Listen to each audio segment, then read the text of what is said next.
This is a Nailsin News Bulletin. Woman opens fire over cold fries. Hello, I'm Mr. Nailsin. A McDonald's customer who complained that her French fries were cold fired a gunshot into the floor of a Georgia restaurant and then led cops on a car chase before being apprehended. Lillian Chantel Tarver, 27, ordered food from the McDonald's in Garden City, a Savannah suburb.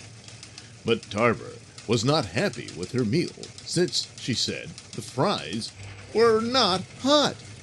Tarver, who had a gun in her hand, demanded a refund.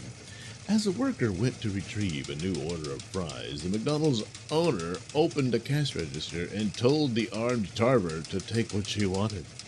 After allegedly grabbing some cash from the register, Tarver fired around into the kitchen floor and fled the McDonald's. After a short pursuit, Tarver was arrested by Garden City Police Department officers. Tarver was charged with multiple felonies, including armed robbery, aggravated assault, fleeing police, and firearms possession. She also faces reckless conduct, battery, aggressive driving, and reckless driving counts. Bond has not been set for Tarver, who is locked up in the Chatham County Jail. Tarver's rap sheet includes arrests in Florida's Miami-Dade County for theft, marijuana possession, and criminal mischief. This has been a Nailsin News Bulletin.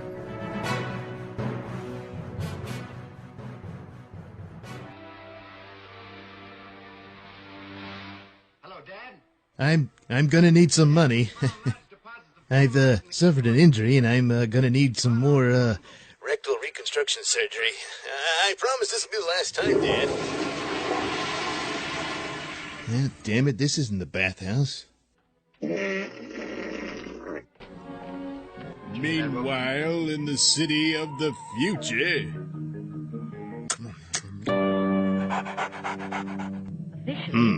What do you think, Melons? Commander. Would have communicated. Stand by for our arrival. Hey, man, you know what's in outer space? I don't know what. Gas. Stupid, stupid, stupid, stupid, stupid.